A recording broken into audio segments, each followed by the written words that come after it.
Hello friends, welcome to my channel. मैं हूं मोनिका गुली और आपके लिए आज का नेक्स्ट क्विज़ लेके आई हूं। ये संडे स्पेशल क्विज़ है जिसमें मैं आपको 50+ क्वेश्चंस कराऊंगी। जहां पर ज़रूरत होगी वहां पर आपको एक्सप्लेन भी करूंगी, क्योंकि कुछ पॉइंट जो इंपॉर्टेंट होते हैं पेपर में पूछे जा सकते हैं वो मैं आपको साथ साथ बताऊंगी। ओके, तो चलिए स्टार्ट करते हैं। हमेशा की तरह आप सभी को 5 सेकंड का टाइम दिया जाएगा। उतने में नीचे आपको लाइव चैट में आंसर देने हैं। ओके, और चलिए स्टार्ट करते हैं। जिस किसी को टाइमिंग नहीं पता है, जो स्टूडेंट्स न्यू हैं उनके लिए बता देती हूँ। ये क्विज डेली रात को 10 बजे होता है, तो डेली रात को 10 बजे आकर आप अपने आंसर्स लाइव चैट में दे सकते हैं और स्टूडेंट्स की तरह। तो चलिए स्टार्ट करते हैं फर्स्ट क्वेश्चन से। हरियाणा राज्य प्रदूषण नियंत्रण बोर्ड की स्थापना कब हुई? तो बताइए कब हुई। इनमें से 5 सेकंड का टाइम है, बताइए आंसर। तो इसका आंसर क्या होगा? टाइम अप होता है 1974। ओके, यानी कि 1974 में Haryana state pollution control board की स्थापना हुई। चलिए next question. In email protocols POP यानी कि पॉप स्टैंड्स फॉर। अब मैंने पॉप के बारे में आपको बताया था कि ये ईमेल में यूज होता है, तो अब आपको बताना है कि ईमेल में प्रयोग होने वाला जो प्रोटोकॉल है पीओपी पॉप का पूर्ण रूप क्या है, यानी कि इसकी फुल फॉर्म क्या है। तो बताइए क्या है इसकी फुल फॉर्म। आंसर दीजिए नीचे लाइव चैट में जल्दी से। चलिए टाइम अप होता है 5 सेकंड्स कंप्लीट। आंसर मैं आपको बता रही हूँ, इसका आंसर होगा post office protocol. Okay, post office protocol pop की फुल फॉर्म है। और हाँ, क्वेश्चन पेपर में इस तरह भी पूछा गया था कि ये किस चीज़ में यूज़ होता है, तो ये ईमेल प्रोटोकॉल है। ठीक है, पूछा गया है पेपर में, याद रखिएगा कौन सा प्रोटोकॉल है। पॉप ईमेल प्रोटोकॉल है। चलिए next question. Dash is a lustrous non metal. निम्न में से चमकदार अधातु कौन सी? अब आपको पता है जो लस्ट्रस जो गुण होता है, यानी कि जो चमकदार, कोई भी चीज़ चमकीली होती है वो धातु के बारे में बोला जाता है, धातु के बारे में नहीं। लेकिन कुछ एक आध धातु भी चमकदार होती हैं, तो वो एक्सेप्शनल केस हैं, तो पूछा जाता है वो पेपर में जो चीज़ भी एक्सेप्शनल है। तो बताइए चमकदार धातु कौन सी है इनमें से? क्लोरीन, ब्रोमीन, आयोडीन या फ्लोरीन? बताइए। चलिए टाइम अप होता है 5 सेकंड कंप्लीट। जिसको आंसर आता था उसने दे दिया होगा, तो इसका आंसर क्या होगा? आयोडीन। ठीक है, iodine is a lustrous non metal, यानी कि जो आयोडीन है वो एक चमकदार अधातु है। ओके, धातु नहीं अधातु, ये भी याद रखना है। धातु कौन सी होती है, धातु कौन सी होती है, पता होना चाहिए आप सभी को। गारो खासी पहाड़ियाँ कौन से राज्य में है? Very very important question. ये क्वेश्चन 2018 के एंड में पूछा गया था। आई थिंक ग्रुप डी के पेपर में पूछा गया था ये। तो बताइए कहाँ पर है गारो खासी पहाड़ियाँ, कौन से राज्य में है? 5 सेकेंड्स ओनली, जल्दी। चलिए टाइम अप होता है। आंसर होगा इसका मेघालय। ठीक है, गारो खासी जो पहाड़ियाँ हैं वो मेघालय में हैं। और हाँ, मैं आपको बता देती हूँ एक बात, इसमें जो 41 यानी कि 41 तक जो क्वेश्चन है ना, वो मैंने अभी 2019 में जो पेपर हुए थे ना, 2019 में जो HSSC के पेपर हुए थे उनमें से उठा रखे हैं मैंने। लगभग 41 या 42 तक जितने भी क्वेश्चन हैं ना आपके, वो सारे के सारे 2019 के पेपर के हैं। ठीक है, तो ध्यान से करिएगा सारे क्वेश्चंस। तैमूर ने हरियाणा पर कौन से काल में आक्रमण किया? तो बताइए तैमूर लंग जो था उसने हरियाणा में कब आक्रमण किया था? इनमें से आंसर दीजिए। चलिए टाइम अप होता है। आंसर मैं आपको बता देती हूँ, इसका आंसर क्या होगा? 1398। ओके, 1398 में तैमूर लंग ने आक्रमण किया था। बहुत इंपॉर्टेंट है ये सन, याद रखिएगा अच्छे से। Next question. 2019 की एशियन बिलियर्ड्स चैंपियनशिप कहाँ आयोजित हुई थी? अब ये इंडियन नहीं, स्टेट लेवल की नहीं, एशियन लेवल की एशियन बिलियर्ड्स चैंपियनशिप है। तो ये आयोजित कहाँ हुई थी इनमें से? बताइए 6 का आंसर क्या होगा?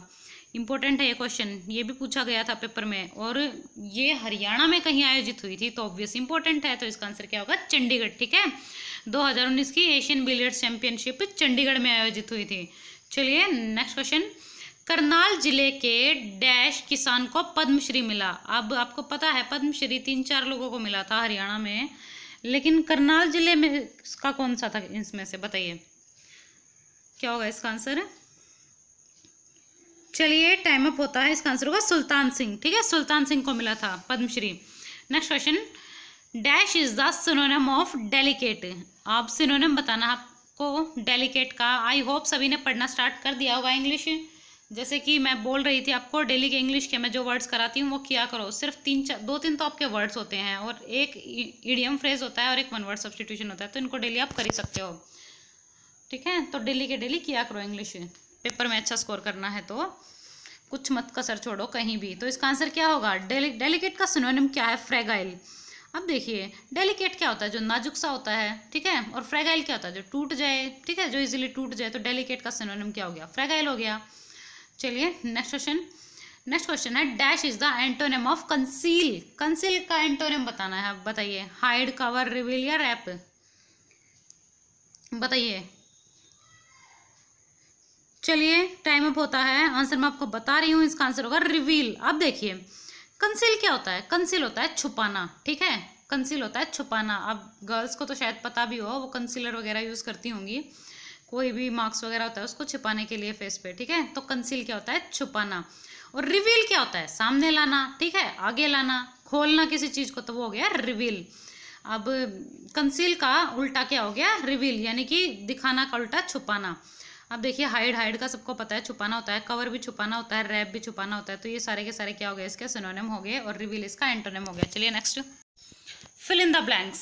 आई dash to be a pilot because my dream is to join the air force. अब बताइए क्या आएगा फिल इन द ब्लैंक्स में? इनमें से ए, बी, सी या डी? दीजिए आंसर। चलिए टाइम अप होता है, 5 सेकेंड्स कंप्लीट। आंसर मैं आपको बता रही हूँ।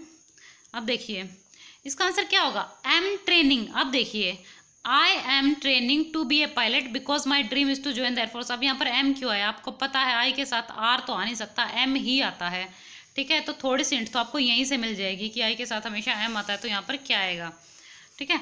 ही dash money from the bank when the policeman cot him in the act. अब वो बताइए क्या होगा? हिंदी बाद में एक्सप्लेन करती हूँ क्योंकि पेपर में हिंदी नहीं बताई जाएगी। बताइए आंसर क्या होगा इसका आंसर? चलिए टाइम अप होता है। आंसर मैं आपको बता रही हूँ, इसका आंसर क्या होगा? Was stealing. अब देखिए यहाँ पर वाज स्टीलिंग क्यों आया? अब देखिए इसका मतलब क्या है? He dash money from the bank when the policeman caught him in that. Caught कौन सी फॉर्म होती है? बताइए। वर्ड की फर्स्ट फॉर्म तो होती है नहीं, ठीक है, सेकंड फॉर्म होती है। तो अगर सेकंड फॉर्म आ गई तो ऑब्वियस सी बात है ये पास्ट टेंस है, पास्ट में, मतलब उसको पकड़ा था पुलिसमैन ने, पहले पकड़ा था ना, ठीक है, रंगे हाथों पकड़ा था। तो मतलब क्या कर रहा था? वो चोरी कर रहा था। तो वाज स्टीलिंग, वाज मतलब था, स्टीलिंग मतलब चोरी कर रहा था उस टाइम पर, ठीक है। तो वाज स्टीलिंग आ गया, इज नहीं आया क्योंकि पहले कर रहा था, तभी तो पुलिस ने पकड़ा था ना। वेदों में क्रमवारी में तीसरा वेद कौन सा है? बताइए।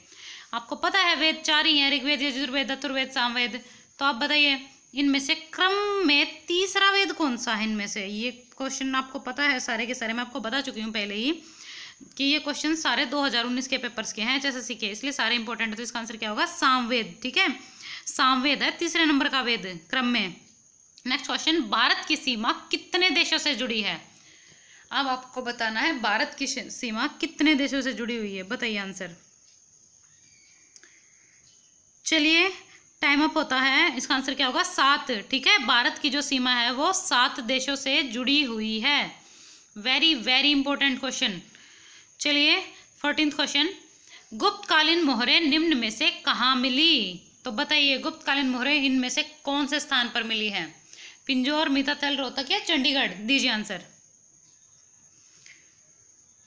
चलिए 5 सेकेंड्स कंप्लीट होती हैं। आंसर क्या होगा इसका? मीताथल, ठीक है। गुप्तकालीन मोहरें कहाँ मिली है? मीताथल में मिली हैं। नेक्स्ट क्वेश्चन, भारत में वैश्य समुदाय के संदर्भ में डैश का बड़ा महत्व है। अब जो वैश्य समुदाय है आपको पता है कितना ज़्यादा पनपा था वहाँ पर, कितना कुछ, ओके। तो बताइए कौन सा शहर है जो बहुत इंपॉर्टेंट है इनमें से? तो इसका आंसर क्या होगा? अग्रोहा, ठीक है। अग्रोहा आपको पता है, अग्रगण, अग्रोहा में वैश्य समुदाय, ठीक है ना। अग्रोहा काफ़ी फेमस है वैश्य समुदाय के लिए, आप सबको तो पता ही होगा। नेक्स्ट क्वेश्चन, हरियाणा वन विभाग का लक्ष्य है कि डैश प्रतिशत हरियाणा भूमि जंगल और पेड़ों से भर दे। तो हरियाणा वन विभाग का कितने प्रतिशत का लक्ष्य है हरियाणा भूमि का जंगल और पेड़ों से भरने का? बताइए इनमें से 5%, 10%, 20% या 50%? आंसर दीजिए। चलिए तो इसका आंसर क्या होगा? 20%, ठीक है। हरियाणा वन विभाग का लक्ष्य कितना है? 20% है हरियाणा भूमि को जंगल और पेड़ों से भरने का। चलिए नेक्स्ट क्वेश्चन, हरियाणा में राष्ट्रीय उद्यान कौन से जिले में स्थित है? अब यहाँ पर सिर्फ उद्यान नहीं पूछा है, राष्ट्रीय उद्यान पूछा है। तो वो कौन से जिले में स्थित है बताइए। चलिए 5 सेकंड्स कंप्लीट होती है, आंसर मैं आपको बता रही हूँ। इसका आंसर क्या होगा, गुड़गांव। ओके, राष्ट्रीय उद्यान कहाँ पर है, गुड़गांव में है। नेक्स्ट क्वेश्चन, एरोस्पेस यूनिवर्सिटी बनाने के लिए कौन सा जिला चुना गया है। Very very important question. बात एरोस्पेस यूनिवर्सिटी की है तो ऑब्वियस इंपॉर्टेंट है। तो बताइए इसका आंसर क्या होगा। देखिए, जिस किसी को एक बारी में क्वेश्चंस याद ना हो वो वीडियो को एक बार रिवाइज कर लिया करो, ठीक है। जैसे आपसे इससे क्या होगा, आपको इंग्लिश की वोकैब भी याद हो जाएंगे और जो क्वेश्चंस नहीं आते वो भी रिवाइज हो जाएंगे, ठीक है। जैसे फ़ोन को डबल स्पीड में करके बाद में वीडियो को उल्टा करके रख दो, रेस्ट भी कर लो और कान में आवाज़ भी जाती रहेगी। उससे क्या होगा, वो चीज़ें आपको याद भी होती रहेंगी, आपकी रिविजन भी होती रहेंगी, ठीक है। इससे आपको वो पक्की याद हो जाएंगी। तो इसका आंसर क्या होगा, हिसार। हिसार में एरोस्पेस यूनिवर्सिटी बन रही है। सभी गांव को डैश प्रदान करने वाला हरियाणा देश का पहला राज्य बना। यानी कि सभी गांवों को क्या प्रदान करने वाला हरियाणा देश का पहला राज्य बना इनमें से बताइए। बिजली, बायोगैस, साक्षरता या जल, दीजिए आंसर। तो इसका आंसर क्या होगा, बिजली। सभी को पता है कि सभी गांवों को बिजली प्रदान करने वाला हरियाणा देश का पहला राज्य बना है। ओके, चलिए नेक्स्ट क्वेश्चन, 20th क्वेश्चन। पहली महिला वकील और 1954 में विधानसभा के सदस्य के तौर पर चुने जाने वाली हरियाणा की पहली महिला कौन। अब हरियाणा की पहली महिला वकील है तो ऑब्वियस क्वेश्चन इंपॉर्टेंट हो गया। आपको मैंने बता रखा है, जो भी पहले नंबर पर हुआ हो ना, चाहे वो वर्ल्ड में हो, इंडिया में हो या हरियाणा में हो, आपके एग्जाम्स के लिए बहुत ज़्यादा इंपॉर्टेंट है। तो कौन सी है वो महिला, Chandravati Charon. Okay, Chandravati Charon पहली महिला वकील है। Very very important question. चलिए नेक्स्ट क्वेश्चन, कौन से शास्त्र में हरियाणा की बहती हुई नदियों का संदर्भ आता है। अब आपको पता है, पूछे जाते हैं शास्त्रों में। वामन पुराण में हरियाणा के बारे में क्या है, नकुल दिग्विजय में हरियाणा के बारे में क्या है, उस वाले ग्रंथ में हरियाणा के बारे में क्या है, ऋग्वेद में हरियाणा का नाम क्या है। इस टाइप के क्वेश्चन काफ़ी ज़्यादा पूछे जाते हैं ना। तो बताइए हरियाणा की बहती हुई नदियों का संदर्भ कहाँ आता है इनमें से। तो इसका आंसर क्या होगा, टाइम अप होता है, टाइम आपको मिल चुका है। आंसर होगा वामन पुराण, ठीक है। वामन पुराण में हरियाणा की बहती हुई नदियों का संदर्भ आता है। मौसमी नदी घग्गर, घग्गर आएगा यहाँ पर, हरियाणा में डैश से प्रवेश करती है। तो घग्गर का प्रवेश कहाँ से होता है इनमें से, कौन से सिटी से होता है बताइए। चलिए टाइम अप होता है, 5 सेकंड्स कंप्लीट। इसका आंसर क्या होगा, पिंजौर, ठीक है। मौसमी नदी जो घग्गर है वो हरियाणा में पिंजौर से प्रवेश करती है। नेक्स्ट क्वेश्चन, सिरसा जिले का क्षेत्रफल लगभग कितना है। अब मैं ये नहीं कह रही आप हर जिले का क्षेत्रफल रट के बैठ जाओ, ठीक है, लेकिन ये पेपर में पूछा गया है क्योंकि ये बड़ा जिला है, ठीक है। तो आपको बस एक जो बहुत सबसे छोटा जिला है उसका याद कर लो, एक सबसे बड़ा जिला है उसका क्षेत्रफल याद कर लो, ठीक है। ये पेपर में पूछे जा सकते हैं। अब देखिए ये पूछा गया है पेपर में, तो इसका आंसर क्या होगा बताइए, 4277, ठीक है, स्क्वायर किलोमीटर। 4277 स्क्वायर किलोमीटर है सिरसा जिले का क्षेत्रफल। ये लगभग है, अप्रोक्स, यानी कि। अशोक भाटिया को साहित्य अकादमी पुरस्कार किस रचना के लिए मिला। आप देखिए क्वेश्चन HSSC में ही 2020 में ये क्वेश्चन किस तरह पूछा गया था। कल मैंने आपको बताया था साहित्य अकादमी पहला पुरस्कार किसे मिला, अशोक भाटिया को मिला था, ठीक है। और अब देखिए ये दूसरे ही किसी पेपर में ये क्वेश्चन पूछा गया कि अब उन्हें किस रचना के लिए मिला। अब जिसने कल की मेरी वीडियो ध्यान से देखी होगी ना, मैंने इंपॉर्टेंट फैक्ट्स में आपको बताया था कि अशोक भाटिया को साहित्य अकादमी का जो पुरस्कार मिला था वो किस रचना के लिए मिला था उनकी।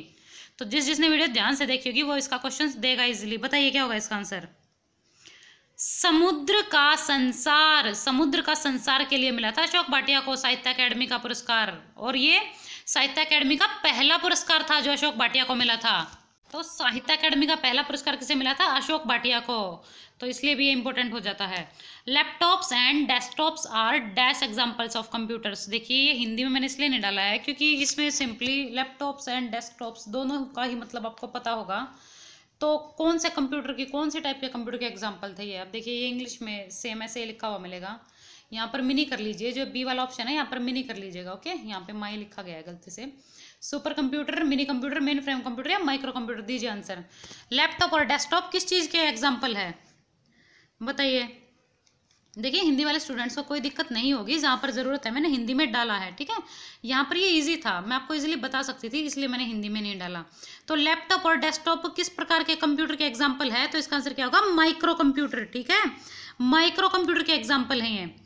चलिए नेक्स्ट क्वेश्चन देख लेते हैं। नेक्स्ट क्वेश्चन है which of the following is not an operating system. अब इसमें से ऑपरेटिंग सिस्टम कौन सा है? देखिए मैं आपको बोल रही हूँ ऑपरेटिंग सिस्टम जितने भी है ना सारे के सारे रट लीजिए, क्योंकि एचएससी आप खुद ही देख लीजिए हाँ कितनी ही बार ये क्वेश्चन डाल चुका है कि इनमें से ऑपरेटिंग सिस्टम की टाइप कौन सी नहीं है। तो सिर्फ आप ऑपरेटिंग सिस्टम को याद कर लीजिए जितने भी है, ठीक है। जो नहीं होगा वो तो फिर आप इजीली मार्क कर ही पाएंगे। तो ऑपरेटिंग सिस्टम आपको सभी के सभी याद करने हैं, ठीक है। करते हैं स्टार्ट, ये भी पर्टिकुलर टॉपिक इस टाइप के कराएंगे आपको, डोंट वरी। तो अभी फिलहाल इसका आंसर क्या होगा? इनमें से ऑपरेटिंग सिस्टम कौन सा नहीं है? तो इसका आंसर क्या होगा? कर्नेल। ओके, ये ऑपरेटिंग सिस्टम नहीं है। बाकी के ऑपरेटिंग सिस्टम है जो हैं आपको वो भी याद रखने हैं। एंड्रॉयड, विंडोज और मैक, ये सारे के सारे क्या हैं? ऑपरेटिंग सिस्टम हैं। From the following options choose the disadvantage of internet, यानी कि इंटरनेट के नुकसान बताने हैं। हिंदी वाले स्टूडेंट सुनो ध्यान से, इंटरनेट के नुकसान बताने हैं। इनमें से कौन सा नुकसान है इंटरनेट का? बताइए। Banking, cloud computing, spamming, knowledge and learning. अब देखिए ये बताइए जल्दी से क्या होगा इसका आंसर। वैसे क्वेश्चन इजी है, आपको बता ही देना चाहिए। तो इसका आंसर क्या होगा? स्पैमिंग। अब देखिए ये तो सारे के सारे फायदे हैं, banking, cloud computing, knowledge, learning, ठीक है। ये सारे के सारे क्या फायदे हैं? अब स्पैमिंग तो ऑब्वियस नुकसान ही होगा ना, तो डिसएडवांटेज हो गया ये इंटरनेट का। The ratio of two numbers is 7:4 and some is 440। The smaller number is. अब इसमें से बताना है आपको दो संख्याओं का अनुपात 7:4 है और उनका योग है ना जो, यानी कि सम है वो 440 है। तो छोटी संख्या कौन सी होगी इनमें से? बताइए अब छोटी संख्या कौन सी होगी? दीजिए इसका आंसर। इसमें मैं आपको 15 सेकंड का टाइम देती हूँ, क्योंकि मुझे पता है सॉल्व करने में थोड़ा टाइम लग जाता है। वैसे क्वेश्चन ईजी है, कीजिए सॉल्व। वैसे आप पेन कॉपी तो लेके बैठे ही नहीं होंगे, तो सॉल्व कैसे करेंगे? चलिए आंसर मैं ही आपको बता देती हूँ। इसका आंसर क्या होगा? 160, ठीक है। The ratio of two number से 7:4 और इसमें स्मॉलेस्ट नंबर पूछा है। स्मॉलेस्ट नंबर कौन सा होगा? 160 होगा। चलिए मैं थोड़ा सॉल्व भी कर देती हूँ। देखिए अब कैसे होगा ये देखिए। अब 7 और 4, 7:4 है, ठीक है। अब इसमें छोटा वाला नंबर कौन सा है? स्मॉलेस्ट नंबर वाली संख्या पूछी है ना, तो 4 है। अब देखिए जो भी नंबर पूछा हो ना वो ऊपर लिख दीजिए, नीचे जो रेशियो में जितने भी नंबर दिए हैं ना उनका सम लिख दीजिए, ठीक है। हर नंबर पे यही कॉन्सेप्ट लागू होगा। जो पूछा है वो ऊपर, नीचे उनका टोटल, ओके, और मल्टीप्लाई बाय सम, ओके, यानी कि गुणा कर दीजिए उसके योग से, जो भी योग दे रखा हो। अब देखिए इसको सोल्व कर लेते हैं हम। देखिए सोल्व करने के बाद क्या आ गया आंसर? इसमें क्या है आंसर? 160, ठीक है। 160 आंसर आ गया, ठीक है। तो आई होप आप समझ गए होंगे। ऊपर जो पूछा है नंबर वो, नीचे टोटल और multiply by sum. Next question, which is an example of non metal, यानी कि इनमें से अधातु कौन सी है? अब मैंने आपको बोला था आपको पता होना चाहिए धातु कौन सी होती है, अधातु कौन सी होती है। ये याद करना कुछ मुश्किल बात भी नहीं है, कोई बात नहीं। अभी सबसे अच्छी बात तो ये है आप एनसीईआरटी से पढ़िए। मैं तो आपको यही सलाह दूंगी, जो साइंस होती है ना वो हमेशा एनसीईआरटी से पढ़नी चाहिए। उसमें से क्वेश्चंस पूछे जाते हैं हमेशा। एनसीईआरटी से पढ़ लो, या जो 9th-10th क्लास की बुक होती है ना लखमीर सिंह मंजीत कौर, वो जो रेफरेंस बुक होती है बड़ी बड़ी, उनसे पढ़ लो, वो तो बेस्ट है। वरना एनसीईआरटी कर लोगे तो भी कोई दिक्कत नहीं है। तो अब इनमें से धातु कौन सी है बताइए? तो क्या होगा इसका आंसर? ग्रेफाइट, ठीक है। ग्रेफाइट क्या है? इनमें नॉन मेटल है, यानी कि धातु, और बाकी सारी धातुएं हैं, एल्यूमिनियम, मरकरी, टिन, ठीक है। The membrane bound sacs which are filled with digestive enzymes, यानी कि पाचक रस से भरे हुए मेम्ब्रेन बाउंड कौन से होते हैं? बताइए। पाचक रस किन में होता है? आप इस तरीके से भी इसको याद रख सकते हैं, पाचक रस यानी कि खाना पचाने वाला, डाइजेस्टिव एंजाइम्स। बताइए क्या होगा इसका आंसर? चलिए आंसर मैं आपको बता रही हूँ, टाइम अप हो चुका है। इजी क्वेश्चन है, लाइजोसोम, ठीक है। आपको पता है लाइजोसोम होते हैं डाइजेस्टिव एंजाइम्स, और इन्हें सुसाइडल बैग्स भी बोल देते हैं। याद रखिएगा पेपर में पूछा जाता है ये, सुसाइडल बैग्स किन्हें बोलते हैं? लाइजोसोम्स को बोलते हैं। निम्न में से कौन भारतीय मौर्य राज्य का शासक था? अब मौर्य वंश का शासक बताना है आपको इनमें से। बताइए। पुलकेशिन, बिंदुसार, पल्लव या कृष्णदेव? दीजिए आंसर। इजी है ये क्वेश्चन तो इसका आंसर क्या होगा? बिंदुसार, ठीक है। बिंदुसार कौन था? मौर्य राज्य का शासक था, और ये जो चंद्रगुप्त मौर्य थे ना उन्हीं का पुत्र था बिंदुसार।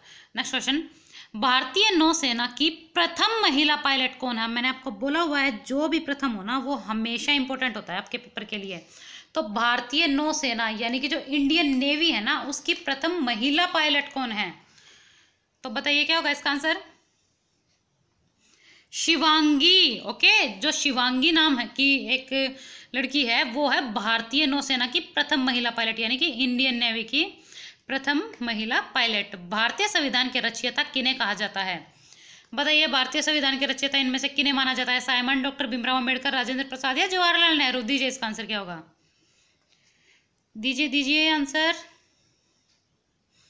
चलिए टाइम अप होता है, आंसर मैं आपको बता रही हूँ, इसका आंसर क्या होगा, डॉक्टर भीमराव अंबेडकर। डॉक्टर भीमराव अंबेडकर को भारतीय संविधान के रचयिता कहा जाता है। देखिए मैं फिर बता रही हूँ, जिसको टाइमिंग नहीं पता है ना, जो स्टूडेंट्स नए हैं, डेली रात को 10 बजे ये टेस्ट होता है और स्टूडेंट्स इसमें लाइव चैट में आंसर देते हैं। तो डेली रात को 10 बजे आप क्विज अटेंड करने के लिए आ सकते हो और लाइव चैट में नीचे आंसर्स भी दे सकते हो, ठीक है। और साथ साथ आप अपना कोई डाउट हो वो भी पूछ सकते हो, क्योंकि मैं भी साथ साथ आपके आंसर्स देती हूँ, इंक्लूड होती हूँ वहाँ पर।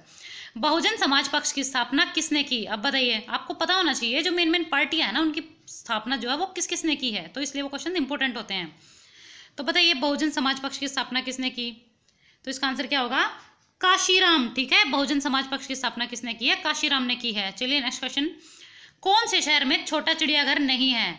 अब 3 शहरों में चिड़ियाघर हैं, उस चौथे में नहीं है, तो आपको ये बताना है कि कौन से में नहीं है इनमें से। दीजिए क्या होगा इसका आंसर, दीजिए। चलिए टाइम अप होता है, आंसर मैं आपको बता रही हूँ, इसका आंसर होगा हिसार, ठीक है। हिसार में छोटा चिड़ियाघर नहीं है। और जहां जहां चिड़ियाघर, आपको वो भी याद रखना है, क्योंकि पेपर में नेक्स्ट टाइम कोई और ऑप्शन डाल देंगे कि कहाँ नहीं है, तो ऐसे तो जो नहीं है वो याद रखना तो है ही, साथ में जहां है वो ही जरूरी होता है याद रखना। तो पिपली में है, भिवानी में है, और कहाँ है, रोहतक में है छोटा चिड़ियाघर। चलिए नेक्स्ट क्वेश्चन देख लेते हैं, 36 क्वेश्चन। उस नदी का नाम बताओ जिसे अरुणा के नाम से भी जाना जाता है। अब ये क्वेश्चन बहुत ज़्यादा इंपॉर्टेंट है, ठीक है। क्वेश्चन घुमा के पेपर में इस तरह भी पूछा जा सकता है कि अरुणा जो नदी है, जो अरुणा नाम है, वो किस नदी का पुराना नाम है, ठीक है। ये क्वेश्चन इस तरह भी पेपर में पूछा गया है पहले कि जो अरुणा नाम है वो किस नदी का पुराना नाम है। तो किस नदी का नाम है अरुणा?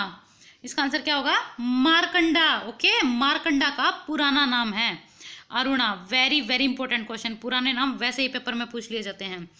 चलिए नेक्स्ट क्वेश्चन है, लोधी वंश का अंतिम शासक कौन था? अब ये क्वेश्चन इंपॉर्टेंट भी है और इजी भी है, दीजिए इसका आंसर। चलिए 5 सेकंड्स कंप्लीट होती हैं, आंसर क्या होगा इसका, इब्राहिम लोधी, ओके। लोधी वंश का अंतिम शासक इब्राहिम लोधी था, आपको पता है। फिर बाबर ने हमला कर दिया था 1526 में और इब्राहिम लोधी को हरा दिया था और सल्तनत वंश खत्म करके मुगल साम्राज्य की स्थापना कर दी थी। हरियाणा में पहला सक्षम प्लस ब्लॉक कौन सा बना? अब जो भी चीज़ हरियाणा में पहली है, इंडिया में पहली है, ऑब्वियस इंपॉर्टेंट है, वर्ल्ड में भी पहली इंपॉर्टेंट है, मैंने बता रखा आपको। तो हरियाणा में पहला सक्षम प्लस ब्लॉक कौन सा बना था? इसका आंसर क्या होगा, सापला, ठीक है। सापला पहला सक्षम प्लस ब्लॉक बना है, very very important. Next question, निम्न में कौन सा हरियाणा में विश्वकर्मा दिवस को संदर्भित करता है? यानी कि कौन से दिवस को विश्वकर्मा दिवस के नाम से भी जाना जाता है? तो बताइए कौन सा दिवस होता है वो, श्रमिक दिवस, फसल दिवस, औजार दिवस या अभियंता दिवस? चलिए 5 सेकंड्स कंप्लीट, आंसर क्या होगा इसका, श्रमिक दिवस। श्रमिक दिवस को विश्वकर्मा दिवस के नाम से भी जाना जाता है। टीसीपी स्टैंड्स फॉर, यानी कि टीसीपी की फुल फॉर्म बतानी है आपको, ठीक है। तो टीसीपी की फुल फॉर्म बताइए इनमें से क्या होगी। ये क्वेश्चन बहुत ज़्यादा इंपॉर्टेंट है, एक बार नहीं पेपर में बार बार रिपीट हुआ है, तो इसकी फुल फॉर्म तो आपको बिल्कुल ही रट लेनी है। तो इसका आंसर क्या होगा, ट्रांसमिशन कंट्रोल प्रोटोकॉल, ओके।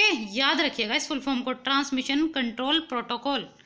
चलिए next question, the unit of frequency is, यानी कि आवृत्ति की इकाई क्या है? अब देखिए नीचे मैंने इंग्लिश में ही डाले हैं, क्योंकि हिंदी में भी ये सेम ही होते हैं। हर्ट्ज को हर्ट्ज ही बोलते हैं, कैलोरी को कैलोरी बोलते हैं, वाट को वाट और जूल को जूल ही बोलते हैं, ठीक है। तो आंसर दीजिए। चलिए टाइम अप होता है, इसका आंसर क्या होगा, हर्ट्ज, ठीक है। The unit of frequency is hertz, यानी कि आवृत्ति की इकाई क्या है, हर्ट्ज है। Next question, synonym of aftermath. अब बताइए आफ्टरमैथ का सिनोनिम क्या है इनमें से, डिवास्टेशन, कंटेम्परेरी, पोस्टेरिटी या कॉन्सिक्वेंस? बताइए आंसर क्या होगा इसका, दीजिए आंसर जल्दी से। चलिए टाइम अप होता है, आंसर मैं आपको बता रही हूँ।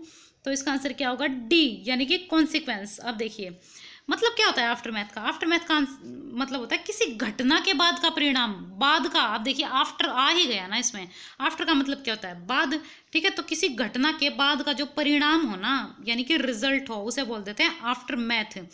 ओके। और इसका सिनोनिम क्या है? कॉन्सिक्वेंस, यानी कि किसी चीज़ के बाद का जो रिजल्ट होता है ना उसको बोलते हैं कॉन्सिक्वेंस, यानी कि कह देते हैं ना इसका कॉन्सिक्वेंस ये है, यानी कि इसके बाद का रिजल्ट ये है। चलिए, आफ्टर मैथ का तो आपको पता चल गया, बाकी के ऑप्शंस मैं आपको एक्सप्लेन कर देती हूँ थोड़ा।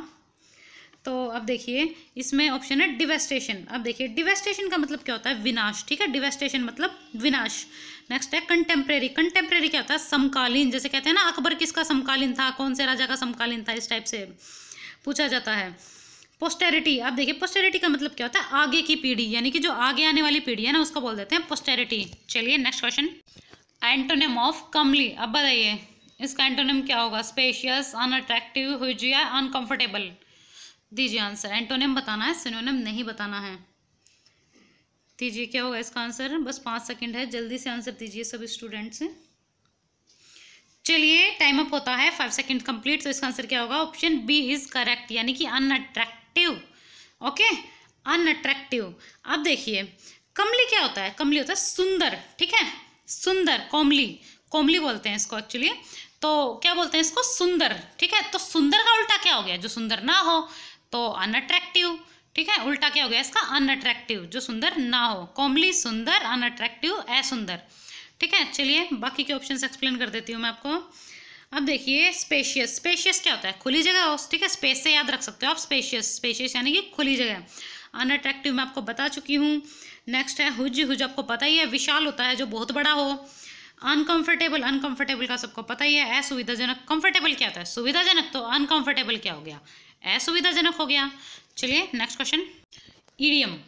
ही was progressing by leaps and bounds because of his hard work.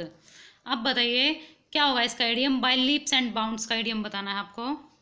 Rapidly, slowly, peacefully या स्ट्रांगली। दीजिए आंसर नीचे कमेंट बॉक्स में दीजिए। चलिए टाइम अप होता है, 5 सेकंड्स कंप्लीट। आंसर क्या होगा इसका? ए, यानी कि रैपिडली। अब बाय लीप्स एंड बाउंड्स का ईडियम क्या हो गया? रैपिडली। अब इसका मीनिंग क्या होता है? दिन दोगुनी रात चौगुनी, यानी कि कहते हैं ना दिन दोगुनी रात चौगुनी तरक्की कर ली उसने, यानी कि तेजी से, ठीक है। बाय लीप्स एंड बाउंड्स यानी कि रैपिडली। रैपिडली क्या होता है? तेजी से।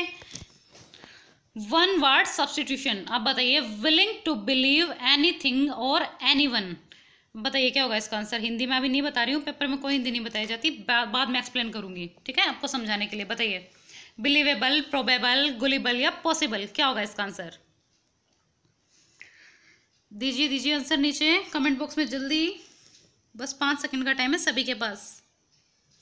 चलिए टाइम अप होता है, जिसको आता था उसने आंसर दे दिया होगा। तो इसका आंसर क्या होगा? गुलिबल। ओके, गुलिबल। अब देखिए इसका मतलब समझा देती हूँ मैं आपको। इसका मतलब है जो किसी पर भी आसानी से भरोसा कर ले, ठीक है। विलिंग टू बिलीव एनीथिंग और एनीवन। बिलीव विश्वास, एनीथिंग और एनीवन यानी किसी भी चीज़, एनीवन किसी भी इंसान पर, ठीक है। किसी पर भी जो जल्दी से भरोसा कर ले उसे क्या बोलते हैं? गुलिबल बोलते हैं, ठीक है। कोई भोला सा इंसान हो तो वो क्या होता है? गुलिबल होता है, क्योंकि वो किसी पर इजीली भरोसा कर लेता है, ठीक है। चलिए बाकी के ऑप्शंस एक्सप्लेन कर देती हूँ मैं आपको। बिलीवेबल। बिलीवेबल क्या होता है? अब बिलीवेबल सबको पता है, जिस पर भरोसा किया जा सके, ठीक है, जो विश्वास के योग्य हो। प्रोबेबल, प्रोबेबल मतलब शायद। पॉसिबल, पॉसिबल क्या होता है? संभव, ठीक है। सब पॉसिबल का तो सभी को पता ही है। निम्न में कौन सा वाक्य है? तुम उस स्थान पर चले जाओ जहां बस रुकती है। अब बताइए कौन सा वाक्य है? अब देखिए जो संयुक्त, मिश्र और सरल वाक्य है ना, वो जो मैंने इंपॉर्टेंट से थे ना, मेनली जो थोड़े इजी थे, जो ज़्यादातर पेपर में पूछे जाते हैं, वो तो मैंने आपको करा ही दिए हैं। बस जो थोड़े से डीप लेवल का है ना, थोड़ा सा बस वो रहता है, वो भी मैं आपका जल्दी जो स्पेशल क्विज स्टार्ट करूंगी ना हिंदी के, उसमें करा दूंगी, और कुछ डेली जो प्रैक्टिस कराऊंगी उसमें करा दूंगी, ठीक है। जो स्टूडेंट्स डेली अटेंड कर रहे हैं ना, उनकी तो काफ़ी अच्छी खासी प्रैक्टिस हो गई है इनकी, स्टार्टिंग से जो अटेंड कर रहे हैं। तो आंसर क्या होगा इसका? इसका आंसर क्या होगा? मिश्र वाक्य है। अब मैंने आपको बता रखा है, जब भी कहीं जहां जो या फिर की आ जाए, वहां हमेशा कौन सा होता है? मिश्र वाक्य होता है। और अगर व्याकरण की फॉर्म में बोले, परिभाषा की फॉर्म में बोले, जिसका बेस क्लियर है, ध्यान से सुनो, जब भी कभी दो वाक्य एक दूसरे पर डिपेंड करते हो, यानी कि एक प्रधान वाक्य हो और एक उपवाक्य हो जो दूसरे पर डिपेंड करता हो, उसे मिश्र वाक्य बोलते हैं। ठीक है। स्वस्ति में कौन सी संधि है? अब बताइए स्वस्ति में कौन सी संधि है? गुण संधि है, यण है, दीर्घ है, आदि? आंसर दीजिए। अब आज मैंने थोड़ा नया वर्ड डाला है, आज सभी को थोड़ी सी कंफ्यूजन हो रही होगी, मुझे पता है, लेकिन कोई दिक्कत नहीं है।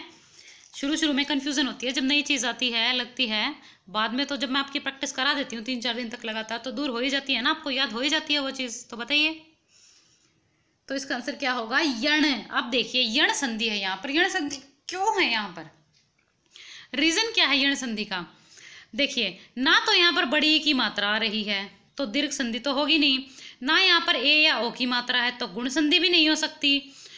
ठीक है, तो कौन सी संधि है ये? यण संधि है। ठीक है, स्वस्ति में कौन सी संधि है? यण संधि है। यण संधि आपको बताया भी था। ओके, आधे वर्ड्स जहां पर।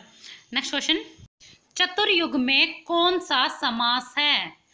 तो समास बताइए चतुर्युग में कौन सा है? बहुत इजी है ये, तो काफी दिन से प्रैक्टिस कर रहे हो आप। बताइए इसका आंसर, तो आपको जल्दी जल्दी देना चाहिए सभी को। कर्मधारय है, द्वंद्व है, बहुब्रीहि है, द्विगु। आंसर दीजिए जल्दी से।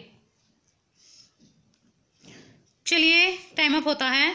वैसे भी इजी था, तो इसका आंसर क्या होगा? द्विगु। ठीक है, द्विगु समास है यहाँ पर। अब देखिए द्विगु समास क्यों है, सभी को पता ही है। चतुर्युग यानी कि 4 युग, 4 युगों का समाहार। ठीक है, 4 युग जहाँ मिल रहे हो, चतुर्युग। जब भी कभी संख्या आ जाए ना ज्यादातर, और उसका कोई और मतलब नहीं निकल रहा हो, तो वहां पर हमेशा कौन सा होता है?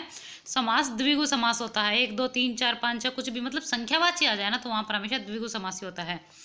चलिए नेक्स्ट क्वेश्चन, मुदित महीपति मंदिर आए, सेवक सचिव सुमंत बुलाए, में कौन सा अलंकार है? बताइए अब कौन सा अलंकार है यहाँ पर? रूपक अलंकार है, अतिशयोक्ति अलंकार है, यमक अलंकार है, या अनुप्रास अलंकार है? दीजिए आंसर। चलिए टाइम अप होता है। आई होप जिसको आता था उसने आंसर दे दिया होगा। तो इसका आंसर क्या होगा? अनुप्रास अलंकार। अब इसमें अनुप्रास अलंकार है। देखिए मैं अभी एक ही अलंकार की आपकी प्रैक्टिस 2-4 दिन जानबूझ के इसलिए कराती हूँ, ताकि वो चीज़ आपके दिमाग में बिल्कुल घुस जाए, आपको याद हो जाए, आपको बुक भी खोलने की जरूरत ना पड़े। ठीक है, हिंदी में इसलिए कहती हूँ आपका एक भी मार्क्स मैं पूरी कोशिश करूंगी कि ना ही कटे।